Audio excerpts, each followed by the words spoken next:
한때 교회에서 계시록을 잘 가르치지 않았습니다. 왜 계시록을 잘 가르치지 않았는지 저도 사실은 잘 모르겠어요. 뭐 흔히 하는 말이 계시록이 너무 어려워서 그랬던가 싶은 생각이 들기도 하고요. 계시록은 해석이 좀 어렵다고 그런 말은 저희들 어릴 때도 좀 들었던 것 같아요. 그래서 계시록을 설교하거나 가르치지 않으면서 뭐 자주 하시는 말씀이, 칼빈 선생님이 그 성경 전체를 강해를 하면서도 칼빈도 계시록은 주석을 남기지 않았다, 뭐 이런 말을 좀 들은 것 같아요. 약은 교회들은 이 계시록을 잘 가르치지 않았습니다. 그랬더니 이 계시록을 누가 애용을 하느냐 하니까 이단들이 애용을 하는 거예요. 뭐 잘 모르는 거니까.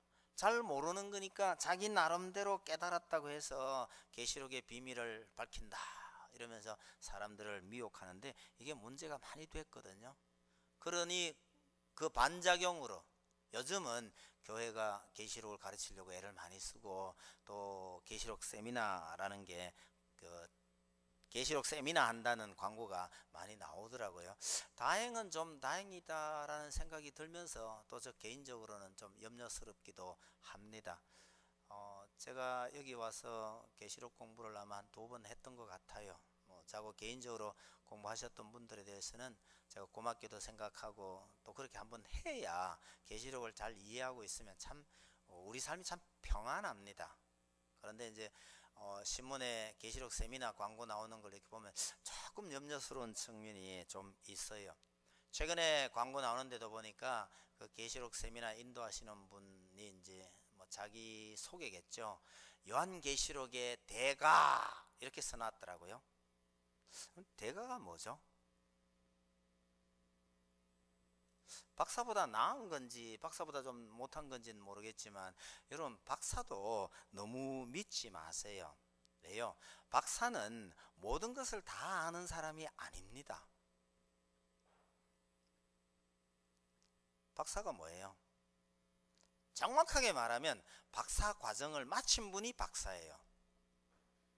그럼 박사 과정 동안 열심히 공부를 했는데 뭐 했어요? 그 분야만 했어요. 그래서 박사는요, 원래 자기가 전공한 그 분야를 잘 아는 사람이 박사인데, 어떤 박사는 그 분야에서 조금만 넘어가면 아무것도 몰라요. 대가가 무슨 뜻일까? 뭐 박사라는 의미로 썼다면 이건 위험할 수도 있다는 뜻입니다. 계시록의 대가, 계시록에 대해서는 완전히 통달한 사람이다, 이런 뜻이라면 제가 생각하기엔 조금 위험한 거예요. 왜요? 성경은요 66권 전체가 하나님의 말씀이고, 이 말씀들이 다 이렇게 유기적으로 연결되어 있기 때문에 전체를 잘 이해하면서 계시록을 이해해야 이게 바르게 이해가 되는 것이지, 계시록만 잘 안다고 해서 알 수 있는 책이 아니라는 거예요. 그래서 대가가 어떤 사람인지는 잘 모르겠지만 자신을 그렇게 표현하는 것은 약간 좀 문제가 있어 보인다, 그런 느낌이 좀 돼요. 그러면서 이제 그 세미나에 자주 등장하는 문구를 제가 베껴왔습니다. 한번 보세요. 적그리스도, 음료, 거짓 선지자, 붉은 용, 재앙, 진노의 포도주, 무적행, 유황, 불못, 베리칩과 666, 요한계시록의 비밀을 밝힌다, 뭐 이렇게 이제 광고해 놓은 거예요. 여러분 이런 단어를 읽으면 여러분 무슨 느낌이 드세요? 느낌이 어떠할지 참 궁금합니다. 혹시나 어딘가 기괴하고 아니면 엄청난 비밀이 숨겨져 있는 듯한, 요즘 아이들 말로 판타지 같은 이런 느낌이 혹 드시나요? 광고 문안을 가만히 보면 이런 느낌이 조금 들기는 하는데, 이건 확실히 문제가 있는 거예요. 아니면 이런 문구를 보면요, 계시록은 함부로 읽어서 안 되는 그런 책처럼 느껴진다면 이것도 확실히 문제가 있는 거예요. 왜 그러냐면요, 이 책이 제일 처음에 전달된 사람이 누구며 왜 이런 책을 그들에게 읽혔느냐를 생각해 볼 필요가 있는 겁니다. 여러분, 이 계시록은 로마에 의해서 교회가 박해를 받던 시절에 교회를 향해서 주어진 말씀입니다. 지금 끌려가면 예수 믿는다는 것 때문에 끌려가면 죽을 수도 있고 엄청난 고난을 겪을지도 모르는 이런 성도들에게 여러분, 하나님께서 무슨 말씀이 하고 싶으셨을까요? 이런 성도들에게 하나님께서 책을 한 권 주시면서 읽으라고 했다면 이 책의 내용이 막 볼 필요도 없이 그 책의 내용이 요약하면 뭐겠어요? 걱정하지 마라, 겁내지 마라, 이거 아니겠어요? 내용 볼 거 없이 그런 하나님의 위로가 담겨 있는 책일 거라고 생각을 해야 된다는 겁니다. 여러분, 요게 계시록의 핵심이라는 사실 잊지 마셔요. 계시록을 우리한테 주실 때 이걸 읽고 두려워하거나 겁나거나 무섭다는 느낌 받으라고 주신 책이 아니에요. 이런 박해 속에 가뜩이나 두려워하고 있는 이 성도들에게 하나님께서요, 걱정하지 마라, 내가 있잖아, 이러면서 주신 책이라는 걸 기억하시고 우리가 계시록을 읽으면 그런 느낌을 받아야 옳다는 겁니다. 여러분, 박해 가운데 두려워하는 성도들에게요, 무슨 말세의 징조를 말씀하셨겠어요? 아니면요, 뜻도 모를 비밀 같은 얘기를 거기다가 잔뜩 넣어 놓았겠습니까? 더군다나 먼 훗날의 얘기가 아니에요. 먼 훗날 이 땅에 이루어질 그런 비밀 이야기를 해줬겠어요? 아니면 이 당대에 당장 우리가 어떻게 살아야 할 건가, 그걸 말씀하셨겠냔 말이에요. 우리가 계시록을 읽을 때 이런 점을 꼭 머리에 두고 이 계시록을 읽어가야 헷갈리지 않는다는 뜻입니다. 물론 읽어보시면 무서운 괴물 같은 이야기, 또 뭐 붉은 용에 대한 이야기, 적그리스도, 이런 어떤 좀 기괴해 보이거나 좀 겁이 난다 싶은 이야기들이 도로도로 나오긴 해요. 그러나 여러분, 이런 이야기들은 전부 엑스트라, 그냥 보조용으로 하나님께서 쓰고 있을 뿐이지 이것들이 절대로 계시록의 주인공은 아닙니다.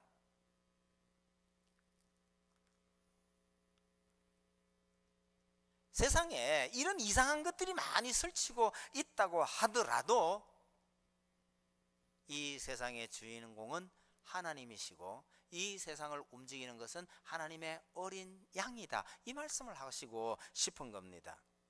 하나님께서 뭐 하시는데요?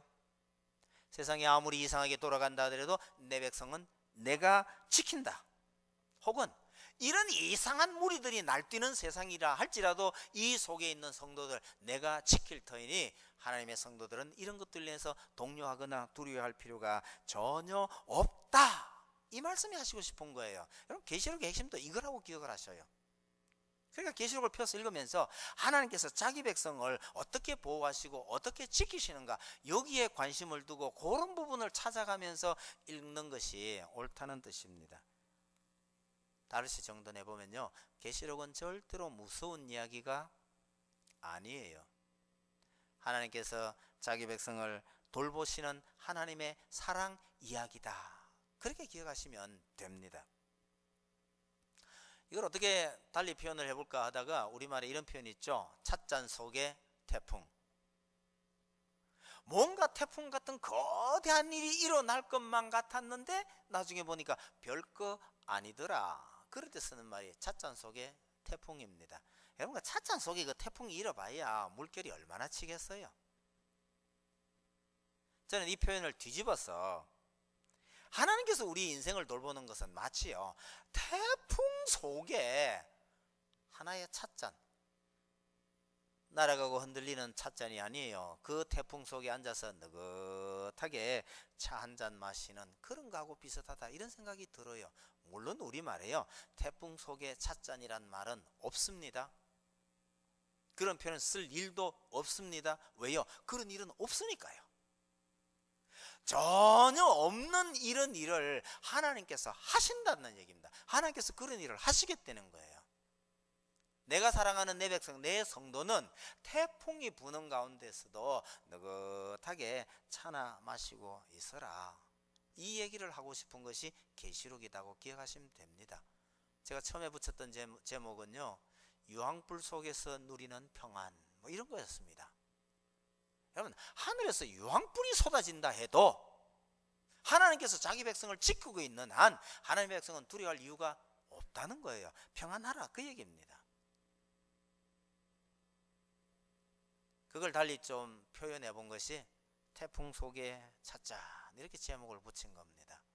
여러분, 태풍이 아무리 강하게 불어 닥친다 하더라도 그 속에서 노긋하게 참으시면서 하나님의 은혜를 음미할 수 있는 이것이 우리 그리스도인들의 평안이요, 계시록이 우리에게 보여주는 것이 이런 이야기다라는 전제를 가지고 혹시 계시록을 또 읽게 되거든 어떻게 해서 그런 의미가 되는지를 꼭 좀 잘 살펴보시도록 부탁을 드립니다. 간편하게 그 내용을 좀 설명하려고 그래요.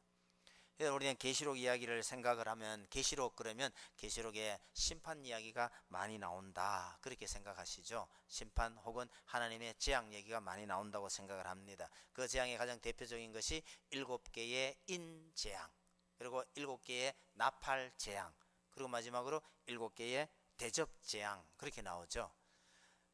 어떻게 합쳐보면 21개처럼 보입니다만은요, 사실은 잘 보면 21개가 아니고 이게 연결이 되어 있기 때문에 재앙을 개수를 다 따지면 19개가 돼요. 이 조그만 책에 재앙이 19개 이야기가 나올 것 같으면 이 계시록은 선재앙투성이다 이런 생각이 들 수도 있겠습니다만은, 여러분, 계시록은 22장짜리 책입니다. 장수로 22장이에요. 여기에 재앙 얘기는요 꼴랑 넉 장밖에 안 돼요. 겨우 넉 장입니다. 재앙 얘기가 많겠다, 개수로 쳐서 21개든 그게 19개든 간에 그 많은 재앙 얘기가 많겠다 싶지만 22장 중에서 넉 장밖에 안 돼요. 그럼 우리가 신경 써야 할 건 어느 것이냐, 이 넉 장밖에 안 되는 재앙에는 그렇게 신경 쓸 필요가 없고 그거는 그냥 가볍게 읽고 지나가버리면 돼요. 왜? 우리하고 별 상관없는 거니까. 그러면 재앙 이야기 가운데에 끼워 놓은 다른 이야기, 이게 하나님께서 진짜 우리 보고 하시는 말씀이니까 여기에 관심을 쓰고 지나가면 된다는 거죠. 이게 22장에 해당이 됩니다. 바로 그 대표적인 본문을 오늘 이 8장 가지고 설명을 좀 드리려 합니다. 1절 한번 보셔요.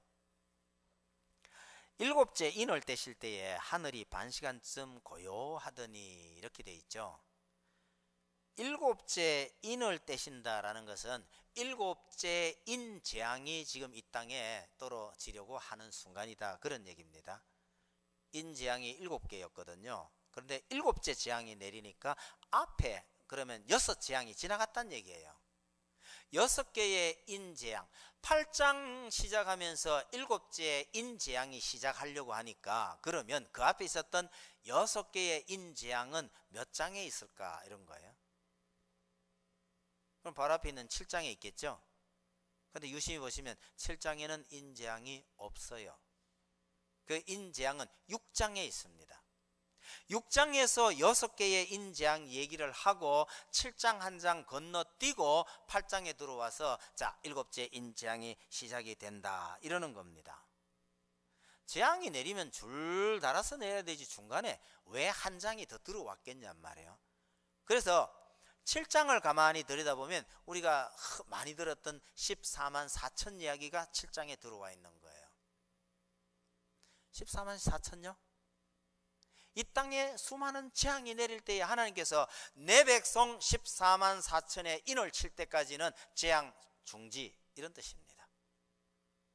하나님께서 자기 백성을 구별할 때까지 재앙은 잠시 중지되어야 한다 그런 뜻에서 7장이 그 중간에 들어와 있는 거예요. 그래서 하나님께서 자기 백성을 어떻게 인을 치고 어떻게 돌보시는지 이야기를 7장에 쭉 한 다음에 8장에 들어와서 다시 인재앙을 하는데, 그러면 인재앙 바로 들어가야 되는데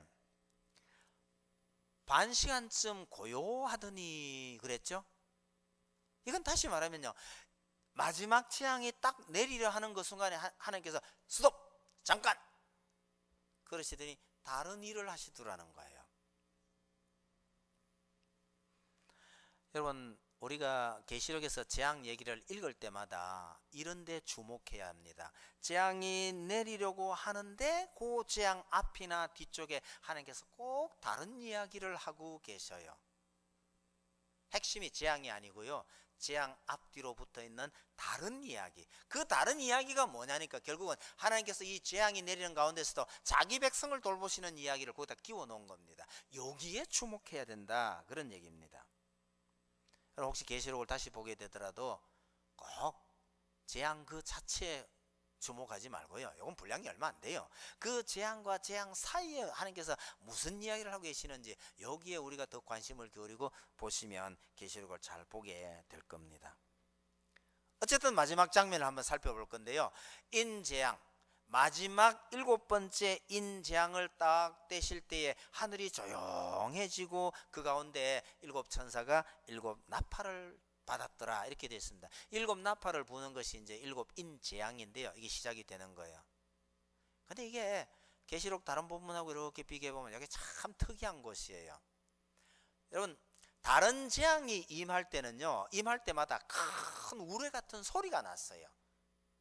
인재앙은 뗄 때마다 우리말 성경에는요, 오라 이렇게 돼 있었는데 비유컨대 이런 겁니다. 무슨 공연 같은 거 하게 되면 우리는 공연 신호를 날릴 때 징을 치거나 뭐 그런 거 하잖아요. 징 치는 게 제일 좋겠네요. 한 5분 전에 징 소리가 징 하고 울립니다. 아, 준비하는구나 이렇게 되잖아요. 아니면 옛날 로마 같은 경우는 경기할 때요, 트럼펫을 불어요. 나팔 소리가 울려 퍼지면 경기가 시작되는구나 이렇게 되는 거거든요. 그래서 재앙이 내릴 때마다 엄청난 우레 소리와 번개 소리가 터지면서 재앙이 임했단 말이에요. 그런데 7째 인재앙은요, 딱 시작되려는 순간에 반 시간 동안 고요하더라는 겁니다.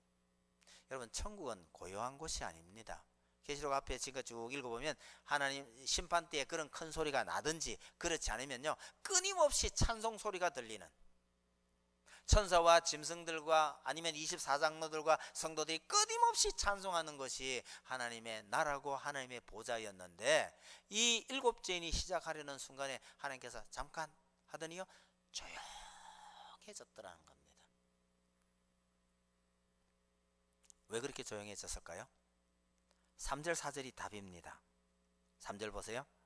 또 다른 천사가 와서 제단 곁에 서서 금 향로를 가지고 많은 향을 받았으니 이는 모든 성도의 기도와 합하여 보좌 앞 금 제단에 드리고자 함이라. 왜 조용해졌다고요?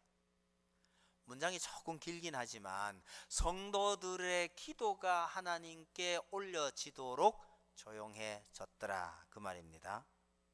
4절 보세요. 같은 말입니다. 향연이 성도의 기도와 함께 천사의 손으로부터 하나님 앞으로 올라가는지라. 그러니까 하나님께서 성도의 기도를 받으시기 위해서 우레 같은 소리가 터져야 하는 이 순간에 조용, 그리고 찬송도 잠시 중지, 이런 뜻입니다. 여러분, 성도의 기도는 정말 큰 위력을 지녔다는 것을 잘 보여줍니다. 초대교회 성도들이 그 고통 가운데 부르짖는 그 성도의 기도가 하늘나라의 그 찬송도 중지시키고 하나님께 조용하게 이 기도가 들려지더라, 올려지더라 그 얘기입니다. 비슷한 장면이 될지는 모르겠지만 아이 키우는 엄마가요, 아이 겨우 잠재해 놨는데 밖에서 띵동 하면 어떻게 되나요? 그야말로 이건 간이 철렁하는 겁니다. 한두 번 당하면요, 선 다 끊어버려요. 밖에서 아무리 눌러도 소리 안 들리도록요.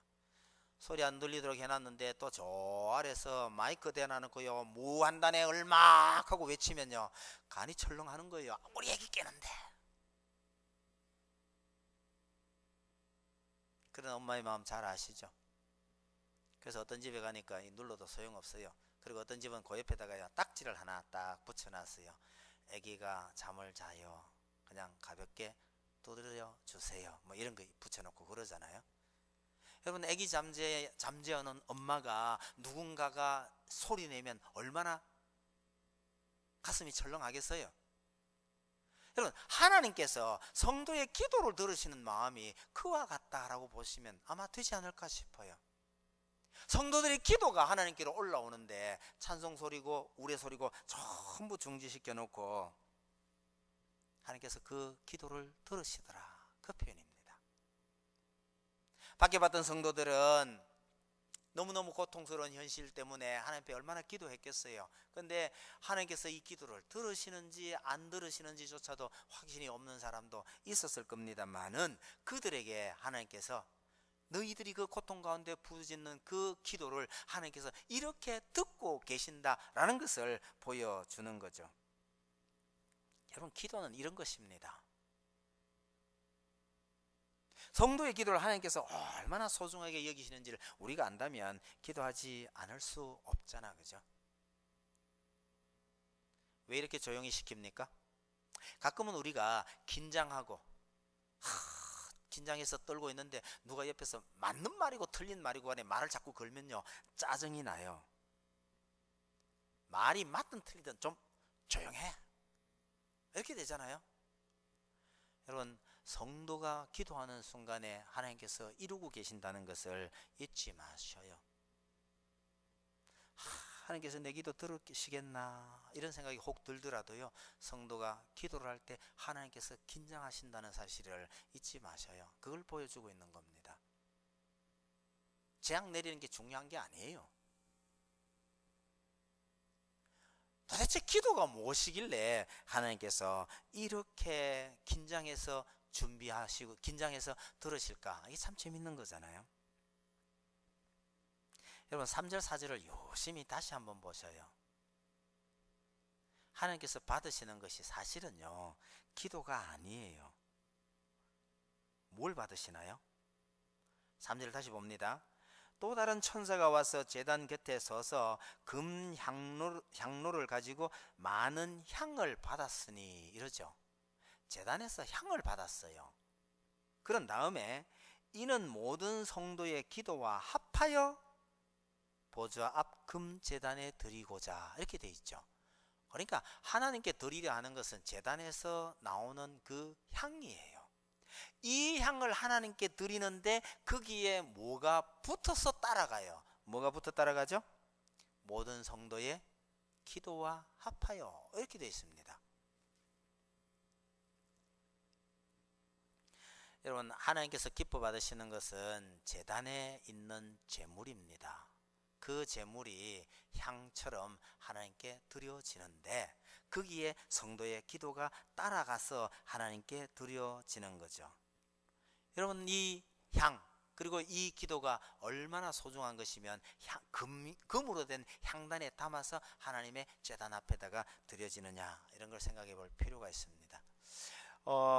우리가 이 8장에 있는 이 대목을 잘 기억을 못하고요, 우리는 5장 8절을 잘 기억합니다. 그럼 조금 넘어가셔서 앞에 5장 8절 한번 보세요. 거기 보시면 두루마리를 취하심에 네 생물과 24장로들이 그 어린 양 앞에 엎드려 각각 금은과 향이 가득한 금 대접을 가졌으니 이 향은 성도의 기도들이라, 이렇게 돼 있죠. 하나님께 드리는 향은 성도의 기도라, 이렇게 돼 있는데, 여러분, 이 5장 8절하고 그러면 8장 3절하고 얘기가 다르냐? 5장 8절은요, 소위 말해서 이 멀리서 본 겁니다. 크게 보면 성도들의 기도가 하나님께 드리는 향이 되어서 드려지더라. 그런데 그걸 자세히 들여다보니까 실제로 하나님께서 그걸 받으시는 데는 성도의 기도가 주가 아니고 제단에 드려진 그 제물을 받으시는데 거기에 성도의 기도가 한꺼번에 바쳐지고 있더라. 그걸 표현해 주는 겁니다. 그래서 8장에 나오는 표현과 5장의 표현이 다른 게 아니라 5장은 넓게 보면 그런데 자세히 보면 8장의 이 표현이 더 정확하다, 그렇게 생각이 되는 거예요.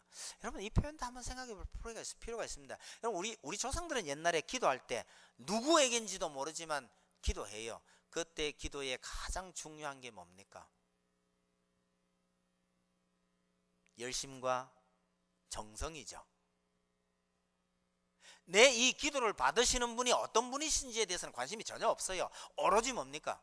내 열성과 정성만 다하면 된다고 생각하고 온 정성을 다했던 겁니다. 그래서 나온 말이 지성이면 감천이다. 정성을 다하면 하늘도 움직인다, 그렇게 생각했는데, 여러분, 하나님은 우리의 정성을 보고 감동하시는 분이 아니에요. 왜? 우리의 정성이나 우리의 열심이라 하는 것이 우리 보기에는, 사람들 보기에는 그게 대단하다 그렇게 판단이 될지 모르지만 하나님 보시기에는요 다 똑같은 거예요.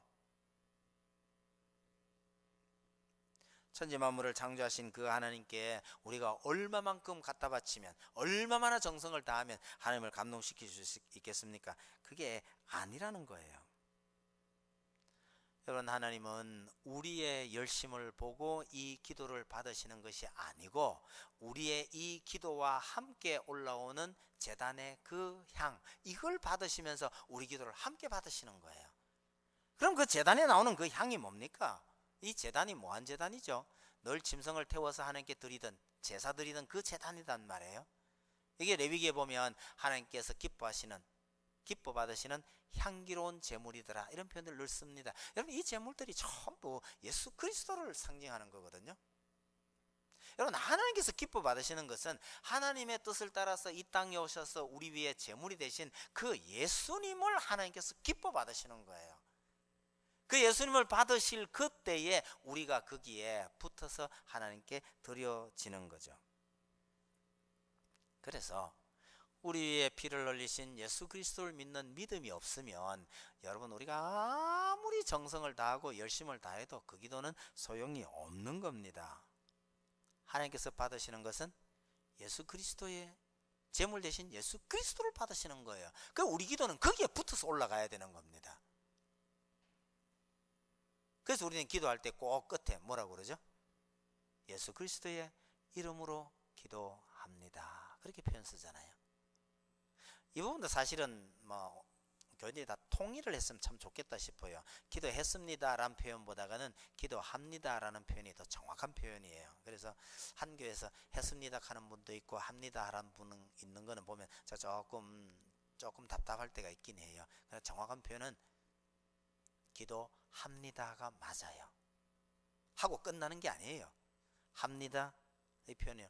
이 표현으로 맞아갔으면 좋긴 한데, 중요한 거는 예수 그리스도의 그 능력이 없고 그분의 제물됨이 없다면 우리 기도가 아무 소용이 없는 것이다라는 것을 여기서 잘 보여주는 겁니다. 여러분, 우리 기도는요, 아무리 열심히 내고 애쓰고 노력한다고 해도 그게 하나님께서 받으실 만한 향내나는 기도가 되기는 어려워요. 이 기도가 하나님께 받아들여질 만한 것이 되기 위해서 예수님께서 이 땅에 오셨고 우리 위에 제물이 되어주셨다라는 것을 이 본문이 잘 보여줍니다. 여하튼 어쨌든 예수님 덕분에 우리의 기도가 하나님께 그렇게 드려지고 있더라, 그걸 보여줍니다. 5절을 보십시다. 천사가 향로를 가지고 제단에 불을 담아다가 땅에 소돔의 우레와 음성과 번개와 지진이 나더라. 그런데 이거는 지금 이 땅에 내리려고 하는 나팔 재앙이 아니에요. 성도의 기도를 담아서 하나님께 드렸던 그 향로에다가 제단에 불을 담아다가 땅에 쏟았더니 땅에서 이런 일들이 벌어지더라, 그런 얘기죠. 이것은요, 성도의 기도를 하나님께 받으시고 거기에 대한 응답을 이렇게 하시더라 라는 뜻입니다. 여러분, 이 땅에 임하는 이런 징벌이나 재앙이나 이런 것들조차도 하나님께서 성도의 기도를 들으시고 그 기도에 응답하시는 것이다, 이걸 보여주는 거죠. 이런 후에 나팔 재앙이 이 땅에 임합니다. 이 나팔 재앙이 8장하고 9장 두 장에 걸쳐서 나옵니다. 8, 9장에 나팔 재앙이 임하고 그 다음에 나머지 하나 대접 재앙은요, 저 뒤에 16장에 가야 나옵니다. 8장, 9장 두 장에서 나팔 재앙이 떨어지고 한참 뒤에 가서 16장에 또 대접 재앙이 나오니까 그럼 그 사이에 끼어 있는 10장에서 15장까지 6장이잖아요. 이 6장은 그 무슨 얘기냐는 거예요.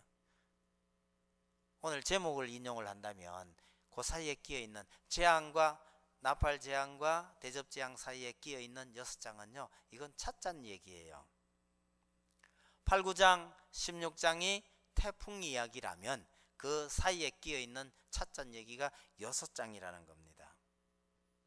찻잔 얘기가 뭡니까? 태풍 속에서도 자기 백성을 돌보시는 하나님의 사랑 이야기죠. 그래서 우리는 어떤 의미에서 8, 9장에 관심 쓸 필요 없고 10장에서 15장까지 하나님께서 자기 백성을 어떻게 돌보시고 있는지 여기에 더 관심을 쓰는 것이 맞다는 거죠. 하나님의 이런 사랑 고백은 잊어버리고요, 귀기하고 무섭고 심판하는 얘기에 관심을 쓰면서 이런 것만 보고 참 걱정하는 것은 잘하는 게 절대로 아닙니다. 마치 예컨대 엄마 아빠의 수많은 사랑은 다 잊어버리고 어쩌다가 한번 야단친 것만 기억하고 있는 아이와 비슷할지 모릅니다. 그래서 여러분, 오늘 8장 본문을 다 읽어 놓고도 앞에 있는 5절까지만 자세하게 제가 설명을 드리고 그 뒷부분에 나오는 나팔 얘기는 별로 설명드리고 싶지가 않아요. 왜요? 나팔이 불려지고 재앙이 이 땅에 쏟아진다고 해도 여러분, 우리는 별로 관심 쓰고 싶은 이유가 없는 겁니다. 이걸 자세히 연구하고 묵상할 마음도 제겐 없어요. 왜요? 아무리 재앙이 쏟아진들 무슨 상관이냐는 거예요. 하나님께서 자기 백성을 지키고 계시는데. 여러분, 이런 장면을 설명해 주는 것이 구약에 있습니다. 출애굽기에 보면 애굽에 재앙이 내리죠. 애굽 전역에 재앙이 쏟아집니다. 근데 이스라엘 백성들이 거주하고 있던 고센 땅에는요, 아무 일도 없어요. 특별히 마지막 재앙에요, 집집마다 장자가 다 죽었습니다. 전국이 울음바다가 되는데도 불구하고 고센 땅에는요, 개도 혀를 놀리지 않았다라고 말합니다. 여러분, 개의 특기가 뭡니까?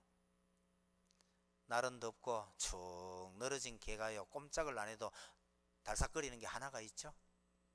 그게 혀잖아요. 그게 개의 특기고 장기 아니에요? 그런 개가 혀도 놀리지 않더라, 이런 얘기입니다. 애굽 전역에 장자나 마지가 다 죽어가는 그 재앙 속에서도요, 고센 땅은 그야말로 평안하더라. 그걸 보여주고 있는 거죠. 말세에 이 땅에 하나님의 재앙이 임한다 하더라도 성도는 그런 마음으로 하나님 신뢰하고 평안하라고 가르쳐주는 겁니다. 여러분, 가끔 요즘은 그런 건 참 보기도 어렵지만 빈대나 모기가 안 덤비는 사람이 있어요. 빈대는 그래서 아직 못 보셨죠? 지금은 보기가 진짜 어려울 것 같아요. 다다미방 같은 데 지내면 빈대가 있습니다. 제가 대학생 시절에 있었던 기숙사가 다다미방이었는데요, 2명이 살았어요. 옆에 있는 친구가 자꾸 이 방에 빈대 있어서 약치해야 된다고 난리를 치는 거예요. 야, 빈대는 무슨 빈대? 남 잠 잘 자고 일어났는데. 둘이서 한 방에 사는데요, 저는 빈대 없다 하고 이 친구는 빈대 있다 못 살겠다고 난리를 치다가 결국 이 친구 옆방으로 도망을 가버렸어요. 그날 밤에 제가 빈대를 처음 봤거든요. 뭐가 자꾸 물어서 밤중에 깼어요. 불을 켜니까요, 무슨 소리가 들리는 것 같아요. 쓱 하고 사라지는 소리가 들리는데 제 눈에 띄었어요. 숨는 걸 제가 봤어요. 그래서 이제 주로 벽지 이렇게 발랐는데 약간 그 틈새가 벌어진 곳 있지 않습니까? 이런 데로 들어가는 걸 제가 봤거든요. 그래서 가서 눌렀더니요, 눌러가지고 쫙 훑으니까 따다다닥 하고 터지는 소리가 들리더라고요. 하하, 이게 빈대구나. 제가 그날 처음 본 겁니다. 그러고 불 끄고 다시 누우니까요, 또 나타나더라고요. 그래서 결국은 방 약을 치고 난리를 쳤는데, 저도 좀 피가 안 좋은지는 몰라도요, 둘이만 같이 자면 빈대 걱정도 안 하고 모기 걱정도 잘 안 해요. 잘 안 덤벼요. 요거 얼마나 재밌는지 아세요? 남은 빈대 물려서 죽겠다고 하는데요, 빈대는 무슨 빈대, 잠 좀 자자, 니 때문에 못 살겠다 이러고 앉아있는데 사실은 속으로 좀 깨소금 맛이에요.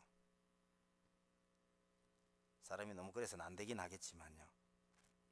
여러분, 말세에 사탄이 아무리 뒤까불고요, 이 땅에 어떤 재앙이 내린다고 하더라도 성도는 그 가운데서 평안하라는 겁니다. 이런 이야기가 이 계시록에 계속 반복됩니다. 예를 하나 더 들어볼게요. 9장 4절 한번 보세요. 이 이제 그 다섯째 나팔 재앙이 내리는 가운데에 이 얘기가 들어있어요. 그들에게 이르시되 땅에 풀이나 푸른 것이나 각종 수목은 해하지 말고 오직 이마에 하나님의 인침을 받지 아니한 사람들만 해하라 하시더라. 그러니까 누구는 빼고요? 누구는 빼고요? 이마에 하나님의 인 맞은 사람은 빼고, 그러니까 하나님의 백성은 빼고 말이에요. 여러분, 어떤 재앙이 임한다 하더라도 하나님의 인 맞은 하나님의 백성은 빼고입니다.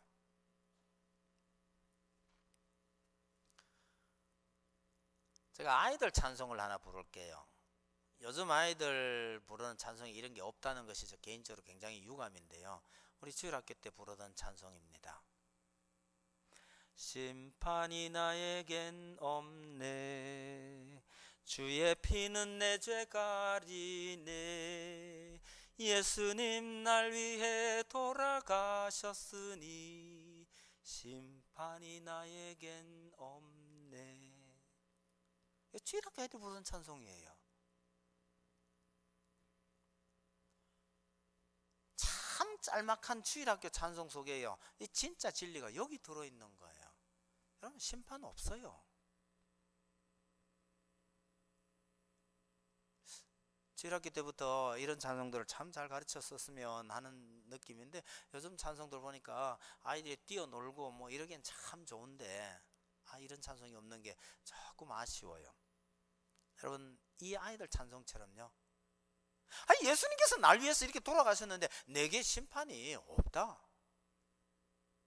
이 땅에 설령 하나님의 재앙이, 하나님께서 허락하신 재앙이 내린다 하더라도 하나님께서 자기 백성을 돌보신단다, 그 느낌으로 계시록을 쭉 찾아 읽어가면서요, 정말 평안함을 누리실 수 있기를 바랍니다. 그래서 그리스도인들은요, 최후의 종말이나 징조에 관한 예언이 이렇다 저렇다 해도 여러분, 거기에 그렇게 신경 쓰실 이유가 없는 겁니다.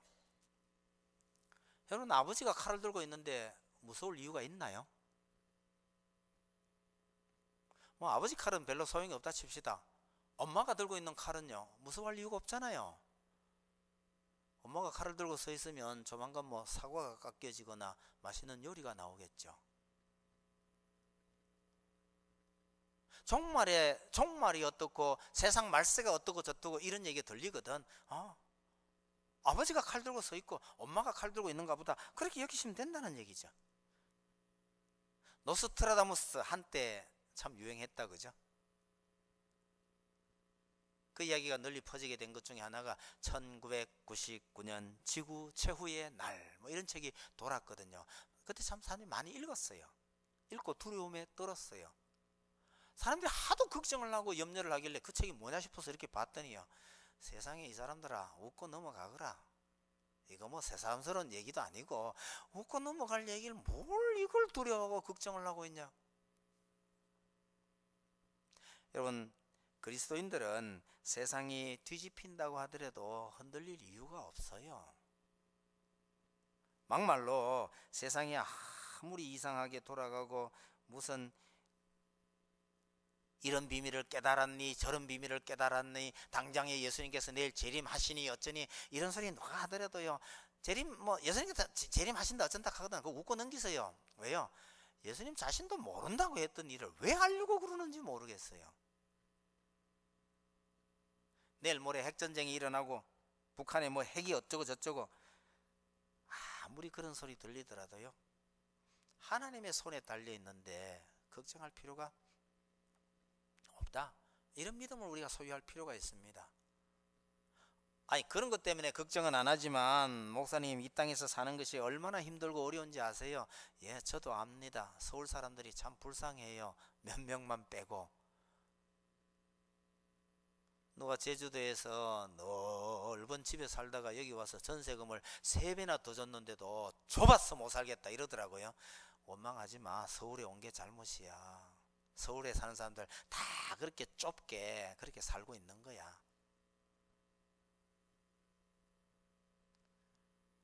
그거 아니라도 왜 걱정거리 힘든 일이 없겠습니까만은요, 여러분, 이 계시록 말씀을 전해준 초대교회 성도들만큼 우리가 그렇게 힘들진 않아요. 초대교회 성도들 중에는요, 이 박해를 피해서 땅속 굴속에서 태어나서 평생을 굴속에서 살다가 거기서 죽은 성도들도 있어요. 그런 성도들에 비하면 우리가 힘들다 어렵다 하나님 살아계신다면 저한테 어떻게 이러실 수가 있겠습니까 하고 하는 그것도 가만히 보면 응석에 불과할지도 모릅니다. 아니요, 내 생각에 나만 바라보면 그게 참 힘든 일일런지 모르지만 하나님 보시기에는 아이고 이 철딱선이 없는 것 이러고 계실지도 몰라요. 여러분, 우리가 사는 이 세상은요, 원래 그런 태풍이 부는 세상이에요. 하나님의 말씀은요, 이런 태풍 속에서도 성도는요, 여유롭게 차 한잔 마시다가 하나님 부르시거든 오면 된다. 내가 뒷마무리 다 할 테니까 그냥 평안하게 있다가 오너라. 이것이 이 계시록이 주시는 메시지입니다. 한번 읽어보실 마음이 생길 것 같아요. 근데 목사님 읽었더니 전혀 안 그렇던데요, 이러시거든요. 저하고 또 계시록 공부하자 이러세요. 세상에 우리를 행복하게 하고 우리를 평안하게 하시는 것이 이 하나님의 말씀이다. 잊지 마시고요, 이 땅에서 정말 평온하게 사시게 되기를 바랍니다. 기도하십시다.